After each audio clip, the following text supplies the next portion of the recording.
ਸਤਿ ਸ਼੍ਰੀ ਅਕਾਲ ਜੀ। ਸਵਾਗਤ ਹੈ ਤੁਹਾਡਾ ਸਾਡੇ ਪਲੇਟਫਾਰਮ ਮਾਸਟਰ ਕਲਾਸਿਸ ਪਟਿਆਲਾ ਤੇ। ਜਿਵੇਂ ਕਿ ਤੁਹਾਨੂੰ ਥੰਬਨੇਲ ਤੇ ਵੀ ਪਤਾ ਲੱਗ ਗਿਆ ਹੋਊਗਾ ਕਿ ਅਸੀਂ ਆਈਏਐਸ ਪੀਸੀਐਸ ਮੇਨਸ ਨੂੰ ਲੈ ਕੇ ਸੋਸ਼ਲ ਜਸਟਿਸ ਦਾ ਟੌਪਿਕ ਹੈ ਜਿਹੜਾ ਉਹਨੂੰ ਡਿਸਕਸ ਕਰ ਰਹੇ ਹਾਂ। ਸੋ ਜਦੋਂ ਤੁਸੀਂ ਆਈਏਐਸ ਦਾ ਪੇਪਰ ਦਿੰਦੇ ਹੋ ਤਾਂ ਜਰਨਲ ਸਟੱਡੀਜ਼ ਪੇਪਰ 2 ਤੇ ਜਦੋਂ ਤੁਸੀਂ ਪੰਜਾਬ ਪੀਸੀਐਸ ਦਾ ਪੇਪਰ ਦਿੰਦੇ ਹੋ ਤਾਂ ਜਰਨਲ ਸਟੱਡੀਜ਼ ਪੇਪਰ 1 ਦੋਵਾਂ ਦੇ ਵਿੱਚ ਹੀ ਸਿਲੇਬਸ ਜਿਹੜਾ ਇਹ ਸੇਮ ਆ। ਸੋ ਬਸ ਆਈਏਐਸ ਦੇ ਵਿੱਚ ਪੇਪਰ 2 ਚ ਤੇ ਪੀਸੀਐਸ ਦੇ ਵਿੱਚ ਜਰਨਲ ਸਟੱਡੀਜ਼ 1 ਦੇ ਵਿੱਚ ਇਹ ਆ। ਸੋ ਸੋਸ਼ਲ ਜਸਟਿਸ ਦੇ ਅਪਰੋਕਸੀਮੇਟਲੀ ਹਰ ਪੇਪਰ ਦੇ ਵਿੱਚ ਹਰ ਵਾਰ ਹਰ ਸਾਲ ਚਾਹੇ ਆਈਐਸ ਦਾ ਪੇਪਰ ਦਿਓ ਚਾਹੇ ਪੀਸੀਐਸ ਦਾ 2 ਸਵਾਲ ਜ਼ਰੂਰ ਤੁਹਾਨੂੰ ਇਸ ਟੌਪਿਕ ਨਾਲ ਸੰਬੰਧਿਤ ਮਿਲਦੇ ਆ। ਠੀਕ ਆ, ਇਹਦੇ 'ਚ ਸਮਾਜਿਕ ਨਿਆਂ ਦੀ ਗੱਲ ਕੀਤੀ ਜਾਂਦੀ ਹੈ। ਸਮਾਜ ਦਾ ਪਿਛੜਿਆ ਹੋਇਆ ਵਰਗ ਵਲਨਰੇਬਲ ਸੈਕਸ਼ਨਸ ਜਿਨ੍ਹਾਂ ਨੂੰ ਅਸੀਂ ਕਹਿ ਦਿੰਦੇ ਹਾਂ, ਜਿਨ੍ਹਾਂ ਦੇ ਵਿੱਚ ਔਰਤਾਂ ਆ ਗਈਆਂ, ਬੱਚੇ ਆ ਗਏ, ਬਜ਼ੁਰਗ ਆ ਗਏ ਤੇ ਸਮਾਜਿਕ ਤੌਰ ਤੇ ਆਰਥਿਕ ਤੌਰ ਤੇ ਪੀੜਤ ਲੋਕ ਇਕਨੋਮਿਕਲੀ ਬੈਕਵਰਡ ਆ ਗਏ ਜਾਂ ਸੋਸ਼ਲੀ ਬੈਕਵਰਡ ਜਿਨ੍ਹਾਂ ਨੂੰ ਅਸੀਂ ਕਹਿ ਦਿੰਦੇ ਸ਼ਡਿਊਲ ਕਾਸਟ, ਸ਼ਡਿਊਲ ਟਰਾਈਬਸ ਜਾਂ ਹੋਰ ਪ੍ਰਿਮਿਟਿਵ ਗਰੁੱਪਸ ਜਿਹੜੇ ਆ, ਹੋਰ ਜਿਹੜੇ ਬਹੁਤ ਪਿਛੜਿਆ ਹੋਇਆ ਤਬਕਾ ਜਿਹੜਾ ਹੈ, ਠੀਕ ਆ, ਉਹ ਇਹਦੇ 'ਚ ਕਵਰ ਕੀਤਾ ਜਾ ਸਕਦਾ ਹੈ। ਡਿਸੇਬਲਡਸ ਨੂੰ ਇਹਦੇ 'ਚ ਕਵਰ ਕੀਤਾ ਜਾ ਸਕਦਾ ਹੈ। ਕੁੱਲ ਮਿਲਾ ਕੇ ਹਰ ਤਰੀਕੇ ਨਾਲ ਪ੍ਰਤਾੜਿਤ ਬੰਦਾ, ਕਮਜ਼ੋਰ ਵਲਨਰੇਬਲ ਸੈਕਸ਼ਨ ਜਿਹੜਾ ਹੈ, ਉਹਨਾਂ ਨਾਲ ਸੰਬੰਧਿਤ ਸਰਕਾਰੀ ਸਕੀਮਾਂ, ਸਰਕਾਰੀ ਯੋਜਨਾਵਾਂ ਜਿਨ੍ਹਾਂ ਨੂੰ ਆਪਾਂ ਕਹਿ ਦਿੰਦੇ, ਗਵਰਨਮੈਂਟ ਸਕੀਮਸ ਜਿਨ੍ਹਾਂ ਨੂੰ ਆਪਾਂ ਕਹਿ ਦਿੰਦੇ ਹਾਂ, ਉਹਦੇ ਤੋਂ ਬਿਨਾਂ ਸਰਕਾਰੀ ਅਦਾਰੇ, ਡਿਪਾਰਟਮੈਂਟਸ, ਜਿੰਨੀਆਂ ਵੀ ਹੋਰ ਇੰਸਟੀਟਿਊਸ਼ਨਸ ਇਹਦੇ ਨਾਲ ਸੰਬੰਧਿਤ ਕੰਮ ਕਰ ਰਹੇ ਆ ਤੇ ਇਹਦੇ ਨਾਲ ਬਣੇ ਸੰਬੰਧਿਤ ਲਾਜ਼, ਕਾਨੂੰਨ ਕੀ ਨੇ, ਬਾਈ ਲਾਜ਼ ਕੀ ਕਹਿੰਦੇ ਆ, ਤੇ ਇਹਨਾਂ ਨਾਲ ਸੰਬੰਧਿਤ ਨੀਤੀਆਂ, ਪਾਲਿਸੀਜ਼ ਕੀ ਨੇ, ਤੇ ਗਰਾਊਂਡ ਲੈਵਲ ਤੇ ਇਹਨਾਂ ਨਾਲ ਸੰਬੰਧਿਤ ਜੋ ਸਰਵੇ ਆ, ਸਰਵੇਖਣ ਹੋ ਰਹੇ ਆ, ਉਹ ਕੀ ਦੱਸਦੇ ਆ। ਸੋ ਅੱਗੇ ਵਧਣ ਤੋਂ ਪਹਿਲਾਂ ਤੁਹਾਨੂੰ ਮੈਂ ਦੱਸਦਾ ਕਿ ਮਾਸਟਰ ਕਲਾਸਿਸ ਪਟਿਆਲਾ ਦੇ ਪਲੇਟਫਾਰਮ ਤੇ ਆਈਐਸ ਤੇ ਪੀਸੀਐਸ ਤੇ ਪ੍ਰੀਲਿਮਸ ਵਾਸਤੇ ਤੇ ਮੇਨਸ ਵਾਸਤੇ, ਪ੍ਰੀਲਿਮਸ ਕਮ ਮੇਨਸ ਤੇ ਪ੍ਰੀਲਿਮਸ ਵਾਸਤੇ ਨਵੇਂ ਬੈਚ ਨਵੰਬਰ 20 ਤੋਂ ਆਫਲਾਈਨ ਤੇ ਆਨਲਾਈਨ ਮੋਡ 'ਚ ਸ਼ੁਰੂ ਹੋ ਰਹੇ ਆ, ਜਿਨ੍ਹਾਂ ਨੂੰ ਤੁਸੀਂ ਆਫਲਾਈਨ ਵੀ ਜੁਆਇਨ ਕਰ ਸਕਦੇ ਹੋ ਤੇ ਆਨਲਾਈਨ ਵੀ। ਜਿਹੜੇ ਬੱਚੇ ਸਾਡੀ ਡੈਮੋਸ ਚੈੱਕ ਕਰਨਾ ਚਾਹੁੰਦੇ ਆ ਉਹ ਮਾਈ ਇੰਸਟੀਟਿਊਟ ਐਪ, ਜੇ ਤੁਹਾਡੇ ਕੋਲ ਐਂਡਰੋਇਡ ਹੈ ਨਾ ਤਾਂ ਮਾਈ ਇੰਸਟੀਟਿਊਟ ਐਪ ਡਾਊਨਲੋਡ ਕਰਨ। ਰੈੱਡ ਕਲਰ ਦਾ ਲੋਗੋ ਹੋਊਗਾ, ਫਿਰ ਉਹ ਕੋਡ ਮੰਗੂਗੀ MVWOG। ਜੇ ਤੁਹਾਡੇ ਕੋਲ ਐਂਡਰੋਇਡ ਦੀ ਫੋਨ ਆ ਤਾਂ ਤੁਸੀਂ master classes Patiala, red colour ਦਾ ਇੱਕ ਲੋਗੋ ਹੋਊਗਾ, ਕੱਲਾ M ਲਿਖਿਆ ਹੋਊਗਾ ਰੈੱਡ ਕਲਰ 'ਚ। ਤੁਸੀਂ ਐਪਲੀਕੇਸ਼ਨ ਡਾਊਨਲੋਡ ਕਰੋ ਤੇ ਤੁਹਾਨੂੰ 2 ਕੋਰਸ ਮਿਲਣਗੇ। ਇੱਕ ਹੋਊਗਾ IAS PCS ਪ੍ਰੀਲਿਮਸ 2025-26, ਇੱਕ ਹੋਊਗਾ IAS PCS ਪ੍ਰੀ ਕਮ ਮੇਨਸ ਦਾ ਕੋਰਸ। ਤੁਸੀਂ ਪ੍ਰੀ ਕਮ ਮੇਨਸ ਦੋਵੇਂ ਕੋਰਸ ਤੁਹਾਨੂੰ ਤੁਹਾਡੇ ਹੋਮ ਪੇਜ ਤੇ ਹੀ ਦਿਸ ਜਾਣਗੇ।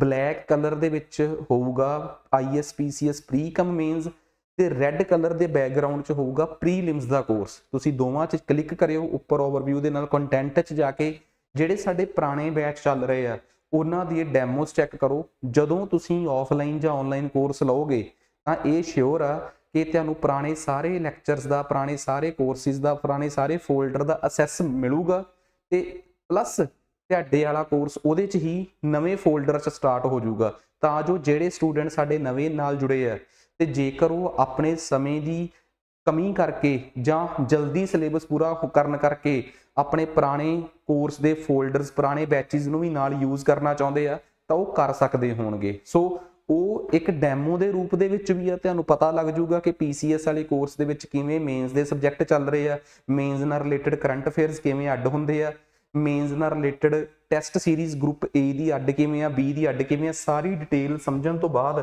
ਤਾਂ ਕਿ ਤੁਹਾਨੂੰ ਪੂਰੀ ਸੈਟਿਸਫੈਕਸ਼ਨ ਹੋਵੇ। ਹੁਣ ਤੁਸੀਂ ਇਸ ਸੋਸ਼ਲ ਜਸਟਿਸ ਵਾਲੇ ਟੌਪਿਕ ਨੂੰ ਇੰਜੋਏ ਕਰੋ। Thank you. ਹਾਂਜੀ ਬੱਚੇ, ਸੋ ਅੱਜ ਅਸੀਂ ਸ਼ੁਰੂ ਕਰਨ ਜਾ ਰਹੇ ਹਾਂ ਸਾਡਾ ਨਵਾਂ ਟੌਪਿਕ। ਬੇਸਿਕਲੀ ਇਹ ਨਾ ਜਿਹੜੇ ਟੌਪਿਕ ਅਸੀਂ ਹੁਣ ਪੜ੍ਹਨੇ ਆ ਇਹ ਬਹੁਤ ਜ਼ਿਆਦਾ ਇੰਪੋਰਟੈਂਟ ਨੇ, ਸਿਰਫ ਮੇਨਸ ਓਰੀਐਂਟਡ। ਜਦੋਂ ਅਸੀਂ ਨਾ ਮੇਨਸ ਦੇ ਪੇਪਰ ਨੂੰ ਦੇਖਦੇ ਹਾਂ ਜਾਂ ਮੇਨਸ ਦਾ ਸਿਲੇਬਸ ਦੇਖਦੇ ਹਾਂ ਉਦੋਂ ਇਹਨਾਂ ਟੌਪਿਕਸ ਦੀ ਅਹਿਮੀਅਤ ਕਿਤੇ ਨਾ ਕਿਤੇ ਵੱਧ ਜਾਂਦੀ ਹੈ। ਜਿਵੇਂ ਅਸੀਂ ਜਿਹੜਾ ਸਬਜੈਕਟ ਨੂੰ ਅੱਜ ਸ਼ੁਰੂ ਕਰਨ ਜਾ ਰਹੇ ਹਾਂ ਉਹ ਹੈਗਾ ਸੋਸ਼ਲ ਜਸਟਿਸ, ਜਾਂ ਇਹ ਕਹਿ ਲਓ ਸੋਸ਼ਲ ਇਸ਼ੂਜ਼। ਇਹ ਸੋਸ਼ਲ ਜਸਟਿਸ ਸਾਨੂੰ UPSC ਦੇ ਪੇਪਰ 'ਚ ਵੀ ਮਿਲਦਾ ਹੈ ਤੇ ਪੰਜਾਬ ਦੇ PCS ਦੇ ਪੇਪਰ 'ਚ ਵੀ ਮਿਲਦਾ ਹੈ, ਬਸ ਦੋਵਾਂ ਦੀ ਪਲੇਸ ਵੱਖੋ ਵੱਖ ਆ। UPSC ਦਾ ਜਦੋਂ ਅਸੀਂ ਸਿਲੇਬਸ ਦੇਖਦੇ ਹਾਂ ਤਾਂ ਜਰਨਲ ਸਟੱਡੀਜ਼ ਪੇਪਰ 2 ਦੇਖਦੇ ਹਾਂ ਨਾ ਜਦੋਂ ਆਪਾਂ, ਤਾਂ ਜਰਨਲ ਸਟੱਡੀਜ਼ ਪੇਪਰ 2 ਦੇ ਵਿੱਚ ਸਾਨੂੰ ਸੋਸ਼ਲ ਜਸਟਿਸ ਨਾਮ ਦਾ ਟੌਪਿਕ ਦਿਸਦਾ ਹੈ।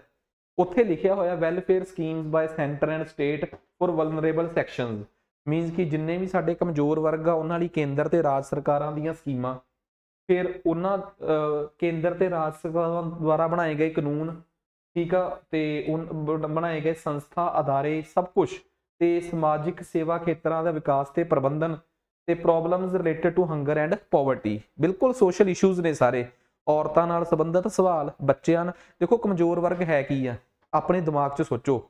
ਉਮਰ ਦੇ ਮੁਤਾਬਕ ਦੇਖੋਗੇ 60 ਟੱਪਿਆ ਕਮਜ਼ੋਰ ਵਰਗ ਆ, 올ਡ ਏਜ। ਜੈਂਡਰ ਦੇ ਬੇਸਿਸ ਤੇ ਦੇਖੋਗੇ ਔਰਤ ਕਮਜ਼ੋਰ ਵਰਗ ਆ।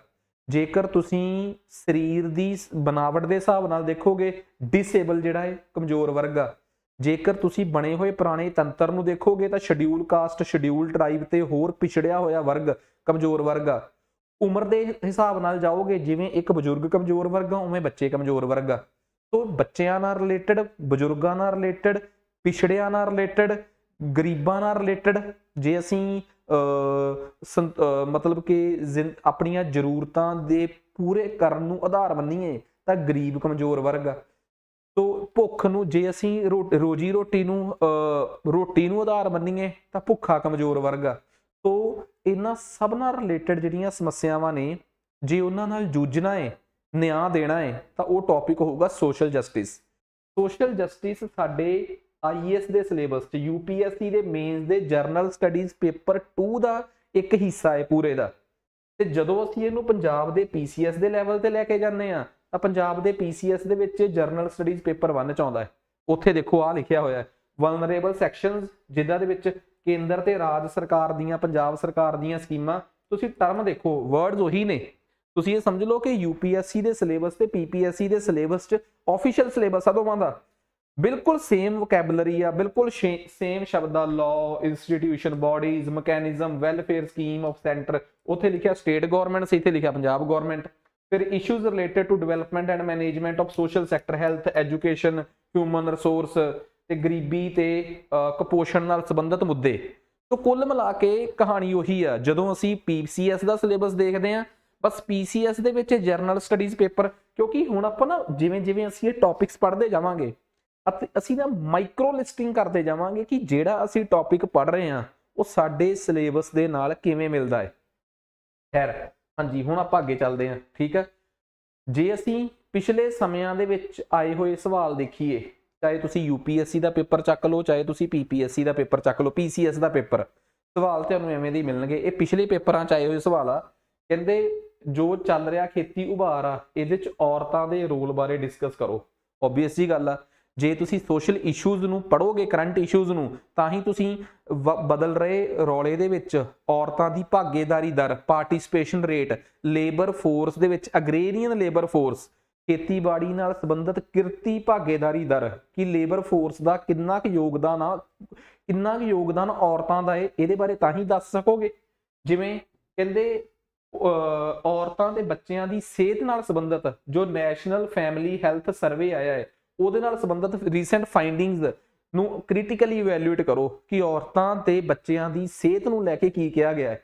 ਨੈਸ਼ਨਲ ਹੈਲਥ ਸਰਵੇ 2019-20 ਇਹ 2020 ਦੇ ਪੰਜਾਬ ਦੇ PCS ਦਾ ਸਵਾਲ ਆ। ਇਹਦਾ ਮਤਲਬ ਸਮਝੋ ਕੀ ਆ ਕਿ ਜੇਕਰ ਤੁਸੀਂ ਉਸ ਤੋਂ ਪਹਿਲਾਂ 1 ਸਾਲ ਪਹਿਲਾਂ ਦੇ ਸੋਸ਼ਲ ਇਸ਼ੂਜ਼ ਪੜ੍ਹੇ ਹੁੰਦੇ ਤਾਂ ਤੁਸੀਂ ਇਸ ਸਵਾਲ ਦਾ ਜਵਾਬ ਦੇ ਸਕਦੇ ਕਿ ਬਈ ਜਿਹੜਾ ਸਾਡਾ ਰਾਸ਼ਟਰੀ ਪਰਿਵਾਰਕ ਸਿਹਤ ਸਰਵੇਖਣ ਹੋਇਆ ਹੈ, ਨੈਸ਼ਨਲ ਫੈਮਿਲੀ ਹੈਲਥ ਸਰਵੇ ਹੋਇਆ ਹੈ, ਉਸ ਸਰਵੇਖਣ ਦੇ ਵਿੱਚ ਔਰਤਾਂ ਤੇ ਬੱਚਿਆਂ ਦੀ ਸਿਹਤ ਨੂੰ ਲੈ ਕੇ ਜੋ ਕਿਹਾ ਗਿਆ ਹੈ ਉਹਨੂੰ ਕ੍ਰਿਟੀਕਲੀ ਇਵੈਲੂਏਟ ਕਰਨਾ ਸੀਗਾ। ਫਿਰ ਉਸ ਤੋਂ ਬਾਅਦ ਇਹ ਦੱਸੋ ਕਿ ਇੰਨੇ ਕਾਨੂੰਨ ਹੋਣ ਦੇ ਬਾਵਜੂਦ ਵੀ ਔਰਤਾਂ ਤੇ ਹੋ ਰਹੇ ਅਤਿਆਚਾਰ ਜਿਹੜੇ ਆ ਉਹਨਾਂ ਦੇ ਕੀ ਕਾਰਨ ਆ ਤੇ ਕੀ ਉਹਦੇ ਨਤੀਜੇ ਆ, ਇਹਨੂੰ ਤੁਸੀਂ ਕ੍ਰਿਟੀਕਲੀ ਐਨਾਲਾਈਜ਼ ਕਰਕੇ ਦੱਸਣਾ ਹੈ। ਸੋ ਇਹ ਵੀ ਪੰਜਾਬ ਦੇ PCS ਦੇ ਪੇਪਰ 'ਚ ਆਇਆ ਹੋਇਆ ਸਵਾਲ ਆ। ਸੋ ਕੁੱਲ ਮਿਲਾ ਕੇ ਇੱਕ ਗੱਲ ਤਾਂ ਬੜੀ ਕਲੀਅਰ ਆ ਕਿ ਜਦੋਂ ਅਸੀਂ ਸਵਾਲਾਂ ਤੇ ਦੇਖਦੇ ਹਾਂ ਤਾਂ PCS ਤੇ IAS ਮੇਨਸ ਦੇ ਸਵਾਲਾਂ ਦਾ ਲੈਵਲ ਸੇਮ ਆ। ਬਸ ਗੱਲ ਇੰਨਾ ਕਾ ਕਿ PCS ਦਾ ਪੇਪਰ ਜਿਹੜਾ ਉਹ 3-4 ਸਾਲ ਬਾਅਦ ਆ, UPSC ਦਾ ਹਰ ਸਾਲ ਆ। ਸਿਲੇਬਸ ਪੰਜਾਬ ਦੇ PCS ਨੇ ਤਾਂ ਸਿਲੇਬਸ UPSC ਦੀ ਤਰਜ਼ ਤੇ ਹੀ ਕਰਤਾ। ਬਸ ਆਹ ਮਾਈਕਰੋ ਸਕਰੂਟਨੀ ਹੋ ਰਹੀ ਆ। ਐਵੇਂ ਜਦੋਂ ਮੈਂ ਕੱਲ ਨੂੰ ਇੰਟਰਨੈਸ਼ਨਲ ਇਸ਼ੂਜ਼ ਪੜ੍ਹਾਊਂਗਾ ਤਾਂ ਉਹਨਾਂ ਬਾਰੇ ਕਰਾਂਗੇ ਆਪਾਂ। ਠੀਕ ਆ, ਸੋ ਇਹ ਆਪਣਾ ਬੇਸਿਕਲੀ ਸਿਲੇਬਸ ਸੀ। ਖੈਰ, ਸੋ ਸੋਸ਼ਲ ਇਸ਼ੂਜ਼, ਸੋਸ਼ਲ ਜਸਟਿਸ ਨਾਲ ਰਿਲੇਟਡ ਜਿਹੜੇ ਮੁੱਦੇ ਨੇ, ਸਮਾਜਿਕ ਨਿਆਂ ਨਾਲ ਸੰਬੰਧਿਤ ਜਿਹੜੇ ਸਮਾਜਿਕ ਮੁੱਦੇ ਨੇ, ਸੋਸ਼ਲ ਇਸ਼ੂਜ਼ ਨੇ, ਉਹ ਬਹੁਤ ਹੋ ਸਕਦੇ ਆ। ਉਹ ਵਿਮਨ ਸਪੈਸ਼ਲ ਦੀ ਜਗ੍ਹਾ ਤੇ ਔਰਤਾਂ ਨਾਲ ਸੰਬੰਧਿਤ ਮੁੱਦਿਆਂ ਦੀ ਜਗ੍ਹਾ ਤੇ ਉਹ ਟ੍ਰਾਈਬਲਸ ਨਾਲ ਸੰਬੰਧਿਤ ਮੁੱਦੇ ਵੀ ਹੋ ਸਕਦੇ ਆ, ਸ਼ਡਿਊਲ ਕਾਸਟ ਨਾਲ ਸੰਬੰਧਿਤ ਮੁੱਦੇ ਵੀ ਹੋ ਸਕਦੇ ਆ, ਚਿਲਡਰਨ ਬੱਚਿਆਂ ਨਾਲ ਸੰਬੰਧਿਤ ਮੁੱਦੇ ਵੀ ਹੋ ਸਕਦੇ ਆ, ਡਿਸੇਬਲਡ ਜਿਹੜੇ ਮਤਲਬ ਕਿ ਅਪਾਹਜ ਲੋਕ ਨੇ ਸਮਾਜ ਦੇ ਵਿੱਚ ਜੋ ਵਿਸ਼ੇਸ਼ ਰੂਪ ਜਿਨ੍ਹਾਂ ਨੂੰ ਆਪਾਂ ਕਿਹਾ ਜਾਂਦਾ ਉਹਨਾਂ ਨਾਲ ਸੰਬੰਧਿਤ ਵੀ ਹੋ ਸਕਦੇ ਆ, LGBT ਕਮਿਊਨਿਟੀ ਉਹਦੇ ਨਾਲ ਸੰਬੰਧਿਤ ਮੁੱਦੇ ਵੀ ਹੋ ਸਕਦੇ ਆ। ਸਮਾਜ ਦਾ ਹਰ ਇੱਕ ਉਹ ਵਰਗ ਜਿਹੜਾ ਆਮ ਨਹੀਂ, ਉਹ ਵਿਸ਼ੇਸ਼ ਵਰਗ ਆ ਤੇ ਉਸ ਵਰਗ ਨਾਲ ਸੰਬੰਧਿਤ ਮੁੱਦੇ ਜਿਹੜੇ ਆ ਉਹਨਾਂ ਨਾਲ ਸੰਬੰਧਿਤ ਨਿਆਂ ਜਿਹੜਾ ਹੈ, ਜਸਟਿਸ ਜਿਹੜਾ ਹੈ, ਉਹੀ ਸੋਸ਼ਲ ਜਸਟਿਸ ਅਖਵਾਉਂਦਾ ਹੈ। ਸੋ ਟੈਕਨੀਕਲੀ ਮੇਰੇ ਕਹਿਣ ਦਾ ਮਤਲਬ ਸਿਰਫ ਤੇ ਸਿਰਫ ਇੰਨਾ ਕਾ ਕਿ ਸੋਸ਼ਲ ਜਸਟਿਸ ਕਿਉਂ ਪੜ੍ਹਨਾ ਹੈ, ਕਿਉਂਕਿ ਇਹ ਸਾਡੇ ਸਿਲੇਬਸ ਦਾ ਪਾਰਟ ਆ।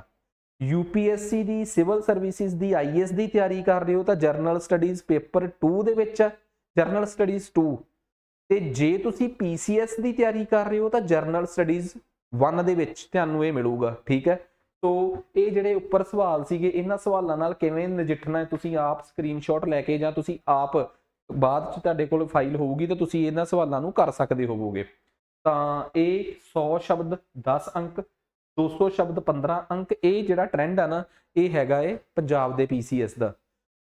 ਸ਼ਬਦਾਂ ਦੀ ਖੇਡ ਬਦਲ ਜਾਂਦੀ ਆ, UPSC ਚ ਜਾ ਕੇ 50-50 ਸ਼ਬਦ ਵੱਧ ਲਿਖਣੇ ਪੈਂਦੇ ਆ, ਹੋਰ ਕੋਈ ਫਰਕ ਨਹੀਂ ਉਹਦੇ ਚ। ਠੀਕ ਆ, ਸੋ ਥੋੜਾ ਜਿਹਾ ਕੈਲਕੂਲੇਸ਼ਨਸ ਦੀ ਗਿਣਤੀ ਮਿਣਤੀ ਦਾ ਫਰਕ ਹੁੰਦਾ ਹੈ। ਲਓ ਜੀ, ਸਭ ਤੋਂ ਪਹਿਲਾ ਮੁੱਦਾ ਚੱਕਦੇ ਹਾਂ ਜੈਂਡਰ ਪੇ ਗੈਪ। ਅਸਲ ਦੇ ਵਿੱਚ ਪਿੱਛੇ ਜੇ ਇੱਕ ਸਾਡਾ ਲੇਬਰ ਕਿਰਤੀ ਬਲ ਸਰਵੇਖਣ ਹੋਇਆ ਸੀਗਾ ਜਿਹਨੂੰ ਅਸੀਂ ਪੀਰੀਓਡਿਕ ਲੇਬਰ ਫੋਰਸ ਸਰਵੇ ਕਹਿੰਦੇ ਆ। ਬੇਸਿਕਲੀ ਭਾਰਤ ਦੇ ਵਿੱਚ ਪੀਰੀਓਡਿਕ ਲੇਬਰ ਫੋਰਸ ਸਰਵੇ ਹੁੰਦਾ ਰਹਿੰਦਾ ਹੈ। Employment department of employment, ministry of employment ਇਹ ਕਰਾਉਂਦੀ ਰਹਿੰਦੀ ਹੈ। ਇਹਦੇ ਚ ਕੁਝ ਚੁਕਾ ਦੇਣ ਵਾਲੇ ਅੰਕੜੇ ਸਾਹਮਣੇ ਆਏ ਆ। ਠੀਕ ਆ, ਉਹ ਅੰਕੜੇ ਜਿਹੜੇ ਆ, ਦੇਖੋ ਇੱਕ ਗੱਲ ਬੜੀ ਕਲੀਅਰ ਆ, ਕਰੰਟ ਅਫੇਅਰ ਨਾ ਮੇਨਸ ਦੇ ਵੇਲੇ ਜਦੋਂ ਤੁਸੀਂ ਕਰੰਟ ਅਫੇਅਰਸ ਪੜ੍ਹਦੇ ਹੋ ਨਾ ਬਸ ਇੱਕ ਲਾਈਨ ਬਦਲ ਜੂਗੀ ਉੱਪਰਲੀ, ਸਾਰਾ ਕੁਝ ਉਹੀ ਰਹਿਣਾ ਹੈ। ਤੁਸੀਂ ਇੱਕ ਗੱਲ ਦੱਸੋ, ਭਾਵੇਂ ਤੁਸੀਂ 2024 ਦੀ ਬਜਾਏ 2026 ਭਾਵੇਂ 2030 ਭਾਵੇਂ 2035 ਚ ਪੜ੍ਹੋ, ਇਹੀ ਕਹਿਣਗੇ ਕਿ ਔਰਤਾਂ ਦੀ ਜਿਹੜੀ ਭਾਗੀਦਾਰੀ ਆ ਉਹ ਵਧੀ ਆ ਜਾਂ ਘਟੀ ਆ। ਉਹੀ ਮਾੜੇ ਮੋਟੇ ਅੰਕੜੇ ਬਦਲਣਗੇ। ਉਹਦੇ ਕਾਰਨ ਕੀ ਆ, ਉਹਦੇ ਕਰਕੇ ਹੋਇਆ ਕੀ ਆ, ਨਤੀਜਾ ਕੀ ਨਿਕਲਿਆ ਉਹਦੇ 'ਚ ਥੋੜਾ ਕੋਈ ਫਰਕ ਪੈਣਾ ਹੈ। ਸੋ ਮੇਰੇ ਕਹਿਣ ਦਾ ਮਤਲਬ ਇਹ ਆ ਕਿ ਮੇਨਸ ਓਰੀਐਂਟਡ ਜਦੋਂ ਅਸੀਂ ਕੋਈ ਕਰੰਟ ਅਫੇਅਰ ਪੜ੍ਹਦੇ ਹਾਂ ਤਾਂ ਸਿਰਫ ਉੱਪਰਲੀਆਂ 2 ਲਾਈਨਾਂ ਹੀ ਬਦਲਦੀਆਂ ਹੋਣਗੀਆਂ, ਬਾਕੀ ਤਾਂ ਕੌਜ਼ ਕੌਨਸੀਕੁਐਂਸਿਸ, ਉਹਦੇ ਕਾਰਨ ਕੀ ਆ, ਉਹਦਾ ਨਤੀਜਾ ਕੀ ਨਿਕਲਿਆ, ਇਹਨਾਂ ਚੀਜ਼ਾਂ 'ਚ ਕੀ ਫਰਕ ਪੈਣਾ ਹੈ ਤੇ ਪੈ ਵੀ ਨਹੀਂ ਸਕਦਾ। ਸੋ ਕੀ ਅੰਕੜੇ ਨਿਕਲ ਕੇ ਆਏ ਆ, ਕਹਿੰਦੇ ਜੀ ਇਹਦੇ 'ਚ ਉਹਨਾਂ ਨੇ ਕੁਝ ਗੱਲਾਂ ਕਲੀਅਰ ਕੀਤੀਆਂ ਹੈ। ਕਹਿੰਦੇ ਜੀ ਸਭ ਤੋਂ ਪਹਿਲਾਂ ਤਾਂ ਅਰਨਿੰਗ ਗੈਪ, ਕਹਿੰਦੇ ਮਰਦ ਜਿਹੜੇ ਆ ਉਹ ਹਰ ਪ੍ਰਕਾਰ ਦੇ ਕਿੱਤੇ ਦੇ ਵਿੱਚ ਔਰਤਾਂ ਤੋਂ ਵੱਧ ਕਮਾ ਰਹੇ ਆ, ਇਹ ਦੱਸਿਆ ਹੋਇਆ ਉਹਨਾਂ ਨੇ। ਤੇ ਇਹ ਵੀ ਦੱਸਿਆ ਕਿ ਜਿਹੜੇ ਸਵੈ ਰੋਜ਼ਗਾਰ ਲੋਕ ਨੇ, ਸੈਲਫ ਇੰਪਲੋਇਡ ਲੋਕ ਨੇ, ਉਹਨਾਂ 'ਚ ਮਰਦ ਔਰਤਾਂ ਤੋਂ 2.8 ਗੁਣਾ ਵੱਧ ਕਮਾ ਰਹੇ ਆ। ਮਤਲਬ ਕਿ ਜੇ ਇੱਕ ਔਰਤ ਦੀ ਕਮਾਈ 1000 ਰੁਪਈਆ ਘੰਟਾ ਹੈ ਤਾਂ ਮਰਦ ਦੀ ਕਮਾਈ ਸਵੈ ਰੋਜ਼ਗਾਰ 'ਚ 3000 ਰੁਪਏ ਘੰਟਾ ਹੈ। ਮਤਲਬ ਕਿ ਇੱਕ ਆਪਣਾ ਰੋਜ਼ਗਾਰ ਚਲਾਉਣ ਵਾਲੇ ਲੋਕ ਜਿਹੜੇ ਆ ਉਹਦੇ 'ਚ ਮਰਦਾਂ ਨੂੰ ਔਰਤਾਂ ਨਾਲੋਂ ਵੱਧ ਕੰਮ ਮਿਲ ਰਿਹਾ ਹੈ। ਇਟ ਮੀਨਸ ਕੰਮ ਦੀਆਂ ਸਥਿਤੀ, ਇੱਥੋਂ ਕੀ ਨਤੀਜਾ ਨਿਕਲੂਗਾ ਉਹ ਆਪਾਂ ਅੱਗੇ ਕੱਢਦੇ ਹਾਂ। ਪਹਿਲਾਂ ਤਾਂ ਮੈਂ ਤੁਹਾਨੂੰ ਫਾਈਂਡਿੰਗਸ ਦੱਸਦਾ ਨਾ ਕਿ ਇਸ ਵਾਰ ਦਾ ਜਿਹੜਾ ਲੇਬਰ ਫੋਰਸ ਸਰਵੇ ਹੋਇਆ ਹੈ, ਜਿਹੜਾ ਕਿਰਤੀ ਭਾਗੀਦਾਰੀ ਸਰਵੇਖਣ ਹੋਇਆ ਹੈ, ਉਹਦੇ 'ਚ ਨਤੀਜੇ ਕੀ ਨਿਕਲ ਕੇ ਆਏ ਆ। ਦੂਜੀ ਗੱਲ ਕਹਿੰਦੇ ਪਿੰਡਾਂ ਦੇ ਵਿੱਚ ਜਿਹੜੀ ਲੇਬਰ ਫੋਰਸ ਪਾਰਟਿਸਿਪੇਸ਼ਨ ਰੇਟ ਆ, ਮਤਲਬ ਕਿ ਕਿਰਤੀ ਬਲ ਭਾਗੀਦਾਰੀ ਦਰ ਆ ਜਿਹੜੀ, ਜਿਹਨੂੰ ਅਸੀਂ ਲੇਬਰ ਫੋਰਸ ਪਾਰਟਿਸਿਪੇਸ਼ਨ ਰੇਟ ਕਹਿੰਦੇ ਆ, ਇਹਦਾ ਮਤਲਬ ਇਹ ਹੁੰਦਾ ਕਿਰਤੀ ਲੋਕਾਂ ਦੇ ਵਿੱਚ, ਕੰਮ ਕਰਨ ਵਾਲੇ ਲੋਕਾਂ 'ਚ ਜਾਂ ਕੰਮ ਦੀ ਚਾਹ ਰੱਖਣ ਵਾਲੇ ਲੋਕ ਜਿਨ੍ਹਾਂ ਦੀ ਉਮਰ 15 ਤੋਂ 64 ਸਾਲ ਆ। ਯਾਦ ਰੱਖਿਓ, ਲੇਬਰ ਫੋਰਸ ਦਾ ਮਤਲਬ ਕੇਵਲ ਇਹ ਨਹੀਂ ਹੁੰਦਾ ਕਿ 15 ਤੋਂ 64 ਸਾਲ ਤੱਕ ਦੇ ਉਹ ਲੋਕ ਜੋ ਕੰਮ ਕਰ ਰਹੇ ਆ, ਨਹੀਂ। ਲੇਬਰ ਫੋਰਸ ਦਾ ਮਤਲਬ ਹੁੰਦਾ, ਕਿਰਤੀ ਬਲ ਦਾ ਮਤਲਬ ਹੁੰਦਾ ਹੈ 15 ਤੋਂ 64 ਸਾਲ ਤੱਕ ਦੇ ਉਹ ਲੋਕ ਜਿਹੜੇ ਕੰਮ ਕਰ ਰਹੇ ਆ ਜਾਂ ਕਰਨਾ ਚਾਹੁੰਦੇ ਆ, ਉਹਨੂੰ ਕਿਰਤੀ ਬਲ ਕਹਿੰਦੇ ਆਪਾਂ। ਕਹਿੰਦੇ ਲੇਬਰ ਔਰ ਪੇਂਡੂ ਔਰਤਾਂ ਦੀ ਲੇਬਰ ਦਰ ਵਧੀ ਆ, ਬੜੀ ਵਧੀਆ ਗੱਲ ਆ। ਮਤਲਬ ਕਿ ਪਹਿਲਾਂ ਨਾਲੋਂ ਵੱਧ ਔਰਤਾਂ ਰੂਰਲ ਏਰੀਏ ਦੇ ਵਿੱਚ ਕੰਮ ਤੇ ਵੱਧ ਪਾਈਆਂ ਗਈਆਂ ਹੈ। ਮੇਰੀ ਗੱਲ ਧਿਆਨ ਨਾਲ ਸਮਝਿਓ, ਚੰਗੀ ਗੱਲ ਆ ਕਿ ਮਾੜੀ ਗੱਲ ਆ। ਇਹ ਵੀ ਡਿਪੈਂਡ ਕਰਦਾ ਹੈ। ਇਹ ਗੱਲ 2022-23 ਦੀ ਆ, ਸਰਵੇ 23 ਦਾ ਬਾਹਰ ਆਇਆ ਹੈ। ਇਹਦਾ ਮਤਲਬ 2022-23 ਦੀ ਗੱਲ ਆ। ਇਹ ਤੋਂ ਕੀ ਕਨਕਲੂਡ ਕੀਤਾ ਉਹਨਾਂ ਨੇ ਉਹ ਵੀ ਮੈਂ ਦੱਸਦਾ। ਪਰ ਐਵਰੇਜ ਵਰਕ ਆਰਸ ਡਰੋਪਡ, ਔਰਤਾਂ ਦੇ ਪ੍ਰਤੀ ਘੰਟੇ ਜਿਹੜੇ ਆ ਉਹ ਘਟੇ ਆ। ਉਹ ਪਹਿਲਾਂ 37 ਹੁੰਦੇ ਸੀ, ਹੁਣ 30 ਆ। ਵੈਸੇ ਤਾਂ ਇੱਕ ਗੱਲ ਦੇਖੋ, ਬੜੀ ਗੁੰਝਲਦਾਰ ਜੀ ਗੱਲ ਆ। ਹੁਣ ਇਹਦੇ ਪਿੱਛੇ ਕਾਰਨ ਕੀ ਸਮਝਦੇ ਹੋ? ਹੁਣ ਸਮਝਿਓ ਇੱਕ ਗੱਲ। ਪਹਿਲੀ ਗੱਲ ਇਹ ਸਮਝੋ ਕਿ ਔਰਤਾਂ ਤੇ ਮਰਦਾਂ ਦੇ ਵਿੱਚ ਸੈਲਫ ਇੰਪਲੋਇਡ, ਵੈਸੇ ਤਾਂ ਹਰ ਕੰਮ ਦੇ ਵਿੱਚ ਔਰਤਾਂ ਨਾਲੋਂ ਮਰਦਾਂ ਨੂੰ ਜ਼ਿਆਦਾ ਪੈਸੇ, ਔਰਤਾਂ ਨੂੰ ਮਰਦਾਂ ਨਾਲੋਂ ਘੱਟ ਪੈਸੇ ਮਿਲਦੇ ਆ। ਪਰ ਸਵੈ ਰੋਜ਼ਗਾਰ ਤੇ ਆਪਣਾ ਹੀ ਹੁੰਦਾ ਨਾ, ਉਹਦੇ 'ਚ ਤਾਂ ਔਰਤ ਆਪਣੇ ਪੈਸੇ ਹੱਕ ਨਾਲ ਮੰਗ ਸਕਦੀ ਆ। ਸਵੈ ਰੋਜ਼ਗਾਰ 'ਚ ਵੀ ਔਰਤ ਜੇ ਕੋਈ ਕੰਮ ਕਰ ਰਹੀ ਆ ਤੇ ਮਰਦ ਕੋਈ ਕੰਮ ਕਰ ਰਿਹਾ ਹੈ, ਔਰਤਾਂ ਦੀ ਕਮਾਈ ਜਿਹੜੀ ਆ 3 ਗੁਣਾ 2.8 ਗੁਣਾ ਘੱਟ ਆ ਮਰਦਾਂ ਤੋਂ। ਇੱਕ ਤਾਂ ਇਹ ਗੱਲ ਸਮਝ ਆ ਗਈ। ਦੂਸਰੀ ਗੱਲ ਜਿਹੜੀ ਉਹ ਨਿਕਲ ਕੇ ਸਾਹਮਣੇ ਆ ਰਹੀ ਆ, ਉਹ ਇਹ ਆ ਰਹੀ ਆ ਕਰੋਨਾ ਤੋਂ ਬਾਅਦ, 2021-22 ਤੋਂ ਬਾਅਦ, ਕਰੋਨਾ ਦੇ ਆਉਣ ਤੋਂ ਬਾਅਦ ਨੈਚੁਰਲ ਜੀ ਗੱਲ ਆ, ਬਹੁਤ ਲੋਕ ਜਿਹੜੇ ਆ ਉਹ ਇੰਟਰਨਲ ਮਾਈਗ੍ਰੇਸ਼ਨ, ਅੰਦਰੂਨੀ ਪ੍ਰਵਾਸ ਦਾ ਸ਼ਿਕਾਰ ਹੋਏ ਆ। ਮੰਨਦੇ ਹੋ? ਕਈ ਲੋਕਾਂ ਨੇ ਜਿਹੜੇ ਪਹਿਲਾਂ ਸ਼ਹਿਰਾਂ 'ਚ ਰਹਿੰਦੇ ਸੀ, ਦਿੱਲੀ ਵਰਗੇ ਸ਼ਹਿਰਾਂ 'ਚ, ਕਰੋਨਾ ਤੋਂ ਬਾਅਦ ਉਹਨਾਂ ਨੂੰ ਪਿੰਡਾਂ 'ਚ ਜਾਣਾ ਪਿਆ। ਨੈਚੁਰਲ ਜੀ ਗੱਲ ਆ, ਇੱਕ ਵਾਰੀ ਉਹਨਾਂ ਨੂੰ ਸਾਰਿਆਂ ਨੂੰ ਪਿੰਡ ਜਾਣਾ ਪਿਆ। ਸ਼ਹਿਰਾਂ 'ਚ ਕੰਮਕਾਰ ਨਹੀਂ ਰਹੇ 8-9 ਮਹੀਨੇ। ਜਦੋਂ ਉਹ ਪਿੰਡਾਂ 'ਚ ਗਏ 2021-22 'ਚ ਸਥਿਤੀਆਂ ਠੀਕ ਹੋਈਆਂ, ਮਰਦ ਵਾਪਸ ਆ ਗਏ, ਔਰਤਾਂ ਘਰੇ ਹੀ ਰਹਿ ਗਈਆਂ। ਉਹਨਾਂ ਕੋਲ ਪਿੰਡਾਂ 'ਚ ਕੀ ਸੀ? ਬਿਹਾਰ, ਯੂਪੀ, ਮੱਧ ਪ੍ਰਦੇਸ਼ ਦੇ ਲੋਕਾਂ ਕੋਲ ਪਿੰਡਾਂ 'ਚ ਕੀ ਸੀ? 1.5 ਕਿੱਲਾ ਜ਼ਮੀਨ ਸੀਗੀ, ਕਿਸੇ ਕੋਲ ਅੱਧਾ ਕਿੱਲਾ, ਕਿਸੇ ਕੋਲ ਕਿੱਲਾ, ਕਿਸੇ ਕੋਲ 1.5 ਕਿੱਲਾ। ਪੰਜਾਬ 'ਚ 1.5 ਕਿੱਲੇ ਵਾਲੇ ਦੀ ਕਮਾਈ ਦੀ ਸਥਿਤੀ ਹੋਰ ਆ, ਪਰ ਯੂਪੀ ਬਿਹਾਰ 'ਚ 1.5-2 ਕਿੱਲੇ ਵਾਲੇ ਦੀ ਕਮਾਈ ਦੀ ਸਥਿਤੀ ਉਹ ਨਹੀਂ ਗਈ। ਮੰਨੋ ਮੇਰੀ ਗੱਲ। ਜੇ ਉੱਥੇ ਕਿਸੇ ਕੋਲ ਕਿੱਲਾ 1.5 ਕਿੱਲਾ ਜ਼ਮੀਨ ਸੀ, ਪਹਿਲਾਂ ਉਹਦੀ ਜ਼ਮੀਨ 3 ਭਰਾ ਸੀਗੇ, 2 ਪੰਜਾਬ ਆ ਗਏ, ਇੱਕ ਬੰਬੇ ਚਲੇ ਗਿਆ, 4-5 ਭਰਾ ਹੁੰਦੇ ਸੀ, ਇੱਕ ਤਾਮਿਲਨਾਡੂ ਚਲੇ ਗਿਆ, ਇੱਕ 5-6 ਭਰਾਵਾਂ ਦੀ ਜ਼ਮੀਨ ਸਾਂਭ ਰਿਹਾ। ਹੁਣ ਸਾਰਿਆਂ ਨੇ ਆਪਣੇ ਪਰਿਵਾਰ ਉੱਥੇ ਛੱਡਤੇ ਬਿਹਾਰ 'ਚ। ਸਭ ਨੇ ਆਪਣੀਆਂ ਘਰ ਵਾਲੀਆਂ ਕਿ ਹਜੇ 2-4 ਸਾਲ ਲੱਗਣਗੇ ਸਾਨੂੰ ਦਿੱਲੀ 'ਚ ਦੁਬਾਰਾ, ਪਟਿਆਲੇ 'ਚ, ਪੰਜਾਬ ਦੇ ਵਿੱਚ, ਬੰਬੇ ਦੇ ਵਿੱਚ, ਕੋਇੰਟਬੋਰ ਦੇ ਵਿੱਚ ਸੈਟਲ ਹੁੰਦੇ ਹੋਏ, ਸਾਨੂੰ ਟਾਈਮ ਲੱਗੂਗਾ, ਉਹਨਾਂ ਚਿਰ ਤੁਸੀਂ ਘਰ ਸੰਭੋ। ਇਟ ਮੀਨਸ ਉਹਨੇ ਕੀ ਕੀਤਾ? ਉਹਨੇ ਔਰਤਾਂ ਦੀ ਗਿਣਤੀ ਜਿਹੜੀ ਸੀਗੀ ਉਹ ਲੇਬਰ ਫੋਰਸ 'ਚ ਪਿੰਡਾਂ 'ਚ ਵਧਾਤੀ। ਨਹੀਂ ਸਮਝ ਆਈ ਗੱਲ ਕਿ ਪਿੰਡਾਂ ਦੇ ਵਿੱਚ ਲੇਬਰ ਫੋਰਸ ਦੇ ਵਿੱਚ ਔਰਤਾਂ ਦੀ ਗਿਣਤੀ ਕਿਉਂ ਵਧੀ? ਪਰ ਇਹ ਕਿਸੇ ਚੰਗੇ ਕਾਰਨ ਕਰਕੇ ਤਾਂ ਨਹੀਂ ਵਧੀ ਜਾਪਦੀ। ਜੇ ਪਿੰਡਾਂ ਦੇ ਵਿੱਚ ਗਿਣਤੀ ਵਧੀ ਸੀ ਤੇ ਉਹ ਚੰਗੇ ਕਾਰਨ ਕਰਕੇ ਵਧੀ ਸੀ, ਤਾਂ ਨੈਚੁਰਲ ਜੀ ਗੱਲ ਆ ਉਹਨਾਂ ਦੇ ਵਰਕਿੰਗ ਆਵਰਸ ਵੀ ਵੱਧਦੇ। ਇਟ ਮੀਨਸ ਪਿੰਡਾਂ ਦੇ ਵਿੱਚ ਨਵੇਂ ਕਿੱਤੇ ਸ਼ੁਰੂ ਹੋਏ ਆ, ਤਾਂ ਕਰਕੇ ਔਰਤਾਂ ਦੀ ਗਿਣਤੀ ਵਧੀ ਆ। ਉਹ ਤਾਂ ਵਧੀ ਨਹੀਂ। ਤੁਸੀਂ ਕਹੋਗੇ ਸਰ ਉਹਦਾ ਕਿਵੇਂ ਪਤਾ ਲੱਗਿਆ? ਉਹਦਾ ਕਿਉਂ ਨਹੀਂ ਪਤਾ ਲੱਗਿਆ? ਪਹਿਲਾਂ ਉਸੇ ਖੇਤ ਦੇ ਵਿੱਚ ਇੱਕ ਔਰਤ 37 ਘੰਟੇ ਕੰਮ ਕਰਦੀ ਸੀ, ਹੁਣ ਉਸੇ ਖੇਤ 'ਚ ਉਹੀ ਔਰਤ ਕਿੰਨੇ ਘੰਟੇ ਕੰਮ ਕਰ ਰਹੀ ਆ? 30 ਘੰਟੇ, ਕਿਉਂਕਿ ਉਹਨੇ ਆਪਣੇ ਕੰਮ ਨੂੰ ਆਪਣੀਆਂ ਜਠਾਣੀਆਂ ਦਰਾਣੀਆਂ ਨਾਲ ਵੰਡ ਲਿਆ। ਇਹ ਤਾਂ ਮੈਂ ਜਸਟ ਇੱਕ ਕਿਸੇ ਦੀ ਸਟੋਰੀ ਦੇ ਰੂਪ ਦੇ ਵਿੱਚ ਸਮਝਾ ਰਿਹਾ ਤੁਹਾਨੂੰ ਮੈਂ, ਪਰ ਪ੍ਰੈਕਟੀਕਲੀ ਵੀ ਤਾਂ ਗੱਲ ਇਹੀ ਆ। ਪ੍ਰੈਕਟੀਕਲੀ ਇਦਾਂ ਹੀ ਹੋਇਆ ਹੈ ਕਿ ਸ਼ਹਿਰਾਂ 'ਚੋਂ ਲੋਕ ਪਿੰਡਾਂ ਦੇ ਲੋਕ ਜਿਹੜੇ ਕਰੋਨਾ ਕਰਕੇ ਪਿੰਡਾਂ 'ਚ ਆ ਗਏ, ਘਰ ਵਾਲੀਆਂ ਹੁਣ ਪਿੰਡਾਂ 'ਚ ਹੀ ਰਹਿ ਰਹੀਆਂ। ਸੋ ਉਹਨਾਂ ਨੇ ਲੁਕੀ ਹੋਈ ਬੇਰੁਜ਼ਗਾਰੀ ਨੂੰ ਜਨਮ ਦਿੱਤਾ। ਡਿਸਗਿਊਜ਼ਡ ਅਨਇੰਪਲੋਇਮੈਂਟ, ਛਿਪੀ ਹੋਈ ਭੇਦ ਭਰੀ ਬੇਰੁਜ਼ਗਾਰੀ ਜਿਹੜੀ ਆ, ਉਹ ਇੱਕ ਬੜੀ ਖਤਰਨਾਕ ਬੇਰੁਜ਼ਗਾਰੀ ਆ। ਜਿੱਥੇ 5 ਮੋਟਰਾਂ ਜੇ 2 ਭਰਾ ਵੀ ਸਾਂਭ ਸਕਦੇ ਆ, ਤੇ ਜੇ ਉੱਥੇ 2 ਭਰਾ ਵਿਹਲੇ ਹੋ ਗਏ, ਬਾਹਰੋਂ ਘਰੇ ਵੀ ਆ ਗਏ, 4 ਭਰਾ ਵੀ ਉਹ 5 ਮੋਟਰਾਂ ਦੇ, ਇੱਕ ਮੋਟਰ ਚਲਾਊਗਾ, ਇੱਕ ਬੰਦ ਕਰਾਊਗਾ, ਇੱਕ ਨੱਕਾ ਮੋੜ ਆਊਗਾ, ਇੱਕ ਖਾਦ ਪਾਊਗਾ, ਇੱਕ ਸ਼ਾਮ ਨੂੰ ਹੀ ਭਲਵਾਨੀ ਗੇੜਾ ਮਾਰ ਆਊਗਾ। ਕੁੱਲ ਮਿਲਾ ਕੇ ਇਹਦੇ ਕਰਕੇ ਕੀ ਹੁੰਦਾ ਹੈ? ਜਦੋਂ ਤੁਹਾਡੇ ਕੋਲ ਕੰਮ ਨਾ ਹੋਵੇ। ਸੋ ਲੇਬਰ ਫੋਰਸ ਪਾਰਟਿਸਿਪੇਸ਼ਨ ਰੇਟ 'ਚ ਔਰਤਾਂ ਬਾਰੇ ਜੋ ਵੀ ਕੁਝ ਨਿਕਲ ਕੇ ਆਇਆ, ਮੈਂ ਉਹਦੀ ਨਾ ਐਕਸਪਲੇਨੇਸ਼ਨ ਦੇਣ ਦੀ ਕੋਸ਼ਿਸ਼ ਕਰ ਰਿਹਾ ਕਿ ਇਦਾਂ ਕਿਉਂ ਹੋਇਆ ਹੋਊਗਾ। ਫਿਰ ਉਸ ਤੋਂ ਬਾਅਦ ਫਾਈਨੈਂਸ਼ੀਅਲ ਡਿਸੀਜ਼ਨਸ, ਕਹਿੰਦੇ ਜੇ ਮਰਦ 100 ਡਿਸੀਜ਼ਨ ਆਪਣੇ ਆਪ ਲੈਂਦੇ ਆ ਨਾ, ਔਰਤਾਂ ਆਪਣੇ ਕੰਮ ਦੇ 47% ਡਿਸੀਜ਼ਨ ਹੀ ਆਪ ਲੈਂਦੀਆਂ ਹੈ। ਇਟ ਮੀਨਸ ਇਹ ਵੀ ਕਿਤੇ ਨਾ ਕਿਤੇ ਇਸ ਚੀਜ਼ ਨੂੰ ਪ੍ਰਭਾਵਿਤ ਕਰਦਾ ਹੈ ਕਿ ਔਰਤਾਂ ਜਾਂ ਤਾਂ ਆਪਣੇ ਡਿਸੀਜ਼ਨ ਲੈਣ 'ਚ ਇਮੈਚਿਓਰ ਨੇ, ਜਾਂ ਉਹ ਡਿਪੈਂਡੈਂਟ ਹੋ ਗਈਆਂ, ਤੇ ਜਾਂ ਉਹਨਾਂ ਨੂੰ ਡਿਸੀਜ਼ਨ ਲੈਣ ਹੀ ਨਹੀਂ ਦਿੱਤੇ ਜਾ ਰਹੇ। ਸੋ ਇਹ ਇੱਕ ਜਿਹੜੀ ਉਹ ਫਾਈਨੈਂਸ਼ੀਅਲ ਡਿਸੀਜ਼ਨਸ ਦੀ ਵੀ ਜਿਹੜੀ ਗੱਲ ਆ, ਉਹ ਵੀ ਨਿਕਲ ਕੇ ਸਾਹਮਣੇ ਆਈ ਹੈ।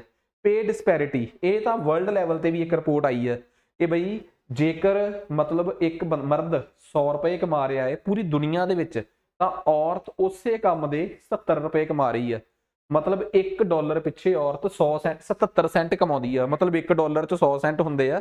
ਸੋ ਕਿੰਨੀ ਜ਼ਿਆਦਾ ਇਹ ਸਾਰੀ ਜਿਹੜੀ ਰਿਪੋਰਟ ਆ, ਇਹ ਸਾਰੀਆਂ ਗੱਲਾਂ ਜੋ ਉੱਪਰ ਤੋਂ ਲੈ ਕੇ ਹੁਣ ਤੱਕ ਆਈਆਂ ਕਿਸੇ ਨਾ ਕਿਸੇ ਰੂਪ ਦੇ ਵਿੱਚ ਸਾਡੇ ਲਈ ਚਿੰਤਾ ਦਾ ਕਾਰਨ ਨੇ ਕਿ ਆਖਰ ਇਹਨਾਂ ਚੀਜ਼ਾਂ ਨਾਲ ਕਿਵੇਂ ਨਜਿੱਠਿਆ ਜਾਵੇ, ਕਿਵੇਂ ਇਹਨਾਂ ਚੀਜ਼ਾਂ ਨੂੰ ਹੱਲ ਕੀਤਾ ਜਾਵੇ। ਸੋ ਉਹਦੇ ਬਾਰੇ ਭਾਰਤ ਸਰਕਾਰ ਨੇ ਇਸ ਜਿਹੜਾ ਇਹ ਆਪਣਾ ਲਿੰਗ ਤਨਖਾਹ ਵਾਲਾ ਜਿਹੜਾ ਉਹ ਅੰਤਰ ਆ ਨਾ, ਲਿੰਗ ਤਨਖਾਹ ਅੰਤਰ, ਜੈਂਡਰ ਗੈਪ ਡਿਸਪੈਰਿਟੀ ਹੈ ਜਿਹੜੀ, ਉਹਨੂੰ ਘਟਾਉਣ ਵਾਸਤੇ ਸਰਕਾਰ ਦੇ ਐਫਰਟਸ ਨੇ, ਕੁਝ ਕੋਸ਼ਿਸ਼ਾਂ ਨੇ ਜਿਹੜੀਆਂ ਕਿ ਸਾਨੂੰ ਪਤਾ ਹੋਣੀਆਂ ਚਾਹੀਦੀਆਂ।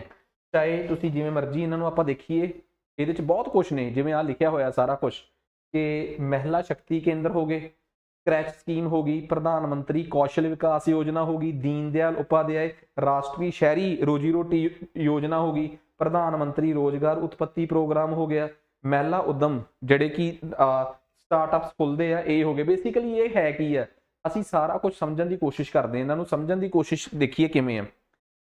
ਦੇਖੋ ਇੱਕ ਗੱਲ ਬੜੀ ਕਲੀਅਰ ਆ, ਜਦੋਂ ਨਾ ਤੁਸੀਂ ਇਸ ਟੌਪਿਕ ਨੂੰ ਬਾਕੀ ਟੌਪਿਕਸ ਨਾਲ ਰਿਲੇਟ ਕਰੋਗੇ ਤਾਂ ਤੁਹਾਨੂੰ ਸਮਝ ਆਊਗਾ ਕਿ ਵਾਕਈ ਹਰ ਇੱਕ ਚੀਜ਼ ਇੱਕ ਚੀਜ਼ ਦੂਜੀ ਚੀਜ਼ ਨਾਲ ਜੁੜੀ ਹੋਈ ਹੈ। ਜਿਵੇਂ ਨੈਸ਼ਨਲ ਕਰੈਚ ਸਕੀਮ ਆ, ਹੁਣ ਤੁਸੀਂ ਆਪ ਸੋਚੋ ਜੇਕਰ ਸਰਕਾਰੀ ਅਦਾਰਿਆਂ ਦੇ ਵਿੱਚ ਇਸ ਤਰੀਕੇ ਦੇ ਕਰੈਚ ਹੋਣਗੇ, ਠੀਕ ਹੈ ਨਾ, ਕਰੈਚ ਬਣੇ ਹੋਣਗੇ, ਤਾਂ ਔਰਤਾਂ ਬੱਚਿਆਂ ਨੂੰ ਉੱਥੇ ਖੜਾ ਸਕਦੀਆਂ।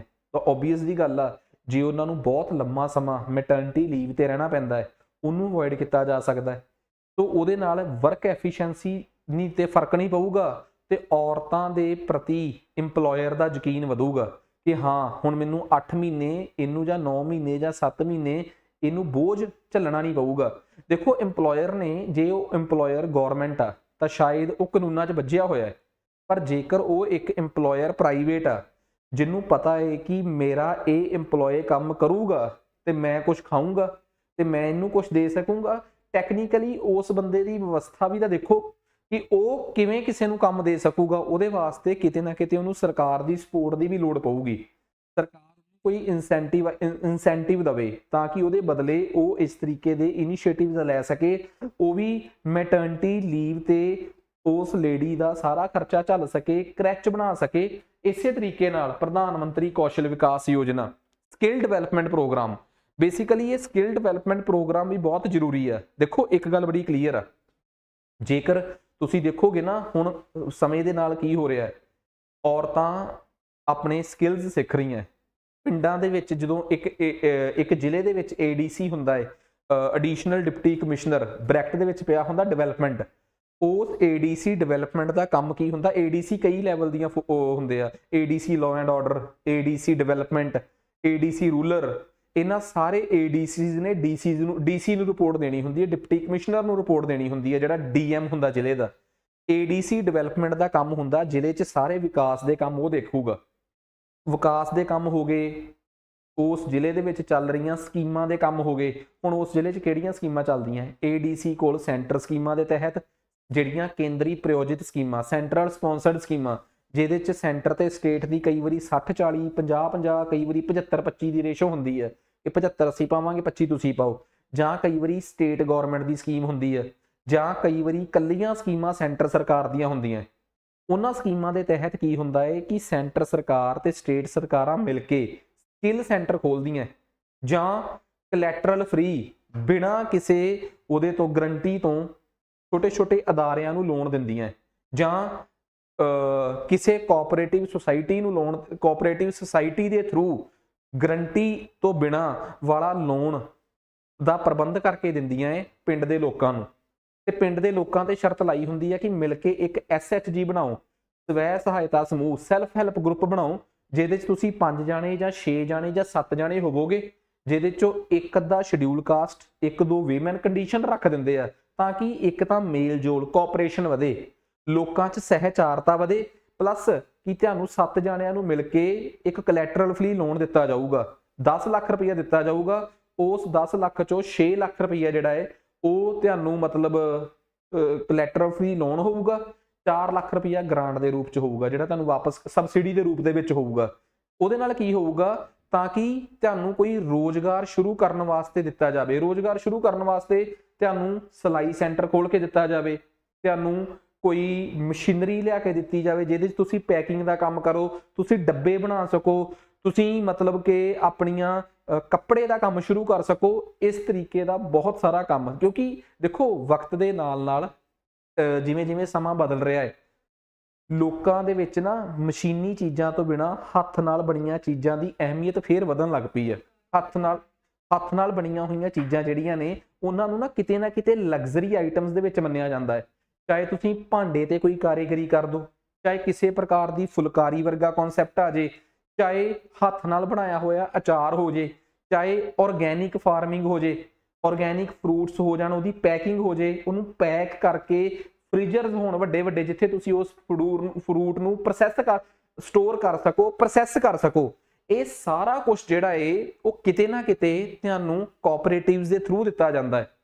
ये कोशिश कर रही है सरकार कि इस तरीके नाल जिहड़ियां औरतां आपस च काम करना चाहुंदियां, ईवन कि स्पैशली औरतां, क्योंकि ये बहुत सारे काम इहो जिहे ने जिहड़े औरतां नाल संबंधित आ, ते सरकार की करदी आ, सैल्फ हैल्प ग्रुप बनाउण लई कहंदी है कि तुसीं 20 जाणिਆਂ ਦਾ सैल्फ हैल्प ग्रुप होवे, जिस चों घट्टो घੱਟ 25% ਜਾਂ 20% दलित औरतां विच होण, ਤਾਂ कि उन्हां नूं भी इनकलूसिव ग्रोथ ਦਾ हिस्सा, समावेशी विकास का हिस्सा, इनकलूसिव डिवेलपमेंट का हिस्सा जिहड़ा बनाया जा सके, ताकि वह भी विच मिल के इस उहदा हिस्सा हो सकन। सरकार कोलैटरल फ्री लोन दिंदी है, बिना गरंटी तो लोन दे रही है। फिर सरकार ये भी करती है, भारत सरकार ने 2013 ਦੇ ਵਿੱਚ स्किल डिवेलपमेंट मिशन के तहत कई स्किल डिवेलपमेंट सेंटर खोले सी, जिथे औरतां नूं काम भी सिखाया जा रहा है, कल्लियां औरतां नूं नहीं मर्दां नूं भी काम सिखाया जा रहा है। तो सरकार ने वक्रे वक्रे इनीशिएटिव पिंडां च कोऑपरेटिव्स के थ्रू इनीशिएटिव चलाए आ, वो वक्रे आ। शहरां दे विच सरकार ने लोकां नूं रोजगार वास्ते दीन दयाल उपाध्याय, जिहड़े कि ह्यूमनिज्म के पितामह मन्ने जांदे आ भारत च, बीजेपी दी जिहड़ी पेरेंट पार्टी सी जनसंघ उहदे नाल संबंधित सीगे, तो उन्हां दे नां ते नैशनल अर्बन लाइवलीहुड मिशन जिहड़ा चलदा है, शहर दे विच लोकां नूं रोजगार प्रोवाइड कराउण वास्ते जिहड़े इंसैंटिव्स दित्ते जा रहे हैं। इसे तरीके नाल कोरोना तो बाद तां सरकार ने वैंडर्स वास्ते भी वक्री स्कीम लैके आई सी सरकार।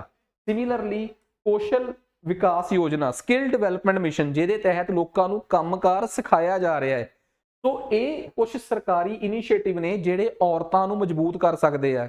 क्रैच सेंटर हो गए, जिथे क्रैच खोले जा सकते हैं औरतां वास्ते, जिथे जिथे भी वो काम करदियां, सरकार प्राइवेट कंपनियां नूं दवे ना इंसैंटिव्स कि जिहड़ा अपने क्रैच खोलूगा, एक तां उहनूं क्रैच बनाउण ते 50% इंसैंटिव, उस तो बाद जिहड़ा इहदी रैगूलर मेनटेन करके रखूगा, उहनूं अपनी हर वार तुसीं उहनूं शो कर सकदे हो कि तुहाडा उहदे ते किन्ना खर्चा होया, वो तुहाडे टैक्स चों रिबेट होऊगी।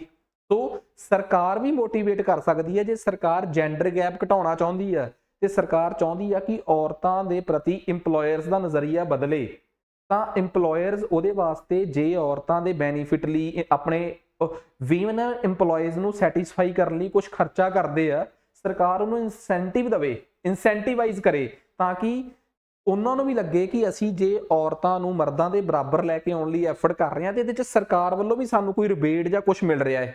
तो इस तरीके के काम जिहड़े आ सरकारां कर सकदियां, ये गौरमेंट इनीशिएटिव्स ने। सो कुल मिला के हुण एक चीज़ होर आ गई कि आखिर किस किस तरीके नाल इन्हां चीज़ां नूं अगे वधाया जा सकदा है। ठीक है, थोड़ा जिहा आपां इहदा सल्यूशन कढण दी कोशिश करदे हां।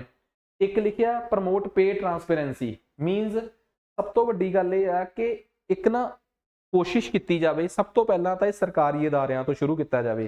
सरकारी अदारियां तो बाद जिहड़े साडे फॉर्मल सैक्टर ने, फॉर्मल सैक्टर जिहड़ा सरकारी दे विच ओह अदारे आ जिहड़े प्राइवेट आ, उत्थे ये इंश्योर किया जाए कि उन्हां अदारियां दे विच एक वेज कमेटी होवे जिहड़ी ये तय करे कि मर्द ते औरतां दी सैलरी दे विच इक्को लैवल ते काम करन च कोई फर्क तां नहीं, जे फर्क आ ते ओह क्यों फर्क आ। इट मीनस सब तो पहला तो तुहानूं अपने अपने सैक्टर सरकार नूं कोशिश करनी चाहिए है। इनफॉर्मल सैक्टर च तो चलो नहीं पता लगता, एटलीस्ट जिहड़ा साडा फॉर्मल सैक्टर आ, ठीक है ना, जिहदा जिथे तनखाहां कैश के रूप च ना जाके अकाउंटां च जा रही हैं, प्रॉपर चैनल के थ्रू लोगों को तनखाह मिलती है, एटलीस्ट उत्थे तां पे ट्रांसपेरेंसी रखी जा सकती है।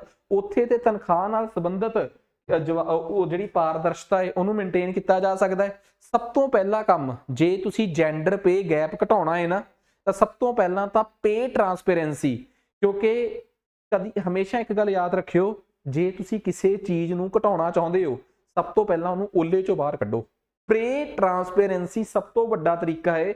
गौरमेंट सैक्टर च तां चलो पे ट्रांसपेरेंसी हैगी है आ, सब दे ग्रेड पे फिक्स हुंदे आ ते उहनूं ग्रेड पे दे हिसाब नाल तनखाह मिलदी आ, पर जिहड़ी साडे प्राइवेट सैक्टर फॉर्मल आ फिर हौली हौली इहनूं इनफॉर्मल सैक्टर वल नूं शिफ्ट किया जाए।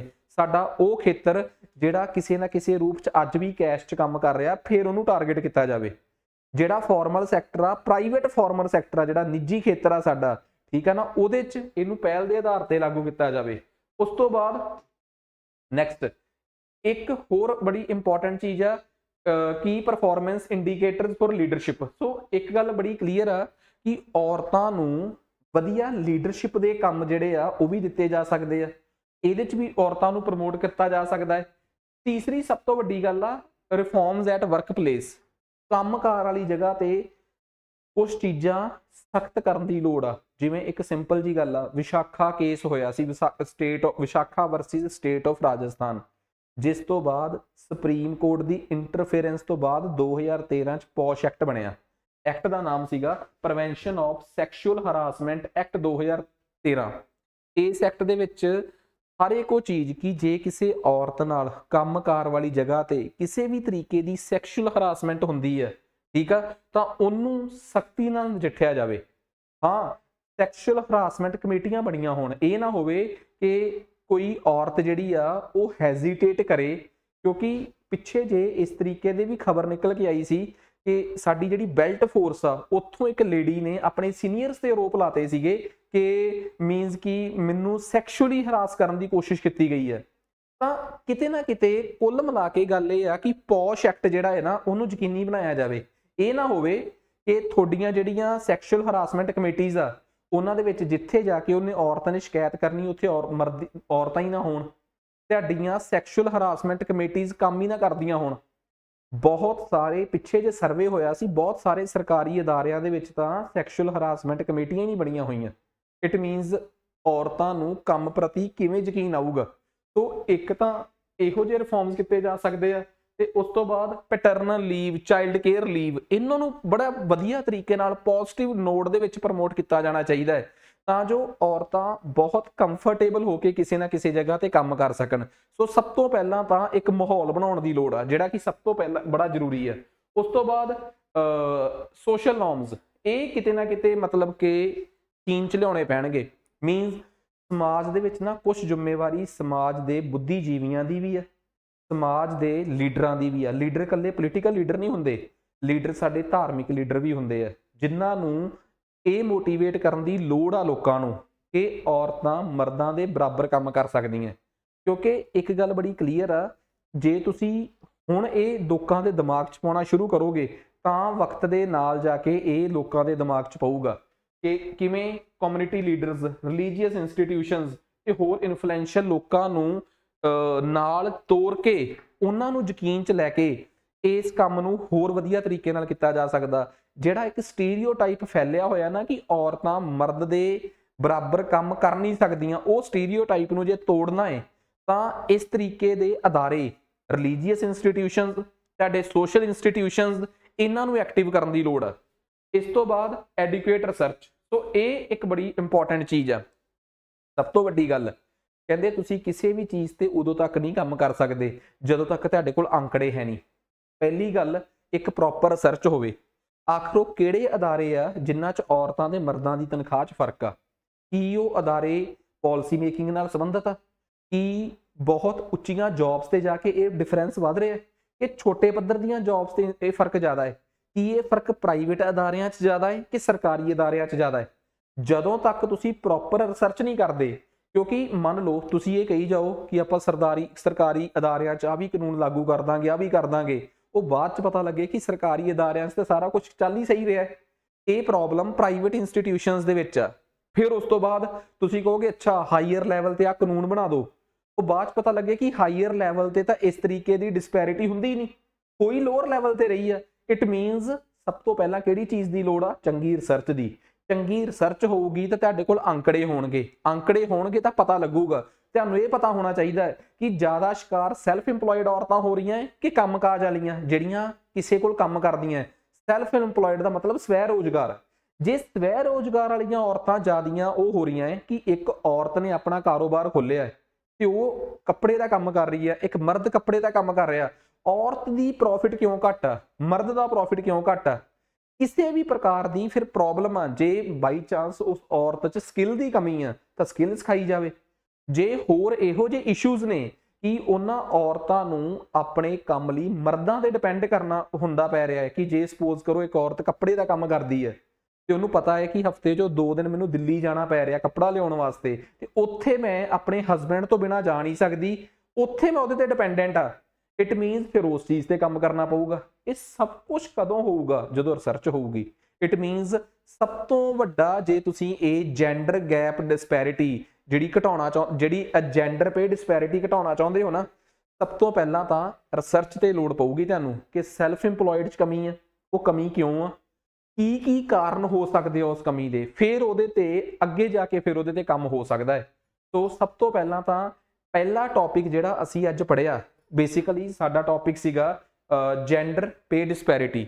ਸੋ ਬੜੀ ਆਸਾਨੀ ਨਾਲ ਅਸੀਂ ਇੱਕ ਸਵਾਲ ਜਿਹੜਾ ਕਿ 250 ਸ਼ਬਦਾਂ ਦੇ ਵਿੱਚ ਅਸੀਂ 10 ਮਾਰਕਸ ਵਾਸਤੇ ਲਿਖਾਂਗੇ, ਉਹ ਇਹ ਆ ਕਿ despite constitutional provisions and various efforts, ਬਹੁਤ ਸਾਰੀਆਂ ਸੰਵਿਧਾਨਕ ਵਿਵਸਥਾਵਾਂ ਤੇ ਵੱਖ-ਵੱਖ ਯਤਨਾਂ ਦੇ ਬਾਵਜੂਦ ਭਾਰਤ ਦੇ ਵਿੱਚ ਜੈਂਡਰ ਪੇ ਗੈਪ, ਲਿੰਗਕ ਤਨਖਾਹ ਪਾੜਾ ਜਿਹੜਾ ਹੈ ਉਹ ਲਗਾਤਾਰ ਬਰਕਰਾਰ ਆ। ਠੀਕ ਆ ਨਾ? ਇਹਦੇ ਤੁਸੀਂ ਜਿਹੜੇ ਕਾਰਕ ਨੇ, ਫੈਕਟਰਸ ਨੇ, ਤੁਸੀਂ ਕੀ ਸਮਝਦੇ ਕਿ ਇਹਦੇ ਕੀ ਫੈਕਟਰ ਨੇ, and critically evaluate the measures needed, ਤੇ ਕੀ ਇਹਨਾਂ ਨੂੰ ਮਤਲਬ ਕਿ ਇਸ ਪਾੜੇ ਨੂੰ ਹੱਲ ਕਰਨ ਲਈ, ਇਸ ਮੁੱਦੇ ਨੂੰ ਹੱਲ ਕਰਨ ਵਾਸਤੇ ਕਿਹੜੇ ਕਦਮ ਚੱਕੇ ਜਾ ਸਕਦੇ ਆ। ਸਵਾਲ ਸਮਝ ਆ ਗਿਆ? ਇਟ ਮੀਨਸ ਤੁਸੀਂ ਸੋਚ ਕੇ ਦੇਖੋ, ਆਹ ਸਵਾਲ ਕਿਹੜਾ ਕਰੰਟ ਅਫੇਅਰਸ ਦਾ ਹੈ?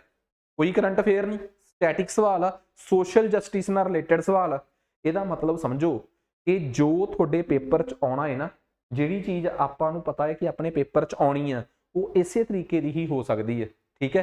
ਸੋ ਆਪਣੀ ਜਿਹੜੀ ਕੋਸ਼ਿਸ਼ ਆ ਉਹ ਇਹੀ ਰਹੂਗੀ ਕਿ ਅਸੀਂ ਇਸ ਤਰੀਕੇ ਦੇ ਜਿਹੜੇ ਪ੍ਰੋਬਲਮਸ ਨੇ, ਇਸ ਤਰੀਕੇ ਦੀਆਂ ਸਿਚੁਏਸ਼ਨਸ ਨੂੰ ਟੈਕਲ ਕੀਤਾ ਜਾਵੇ।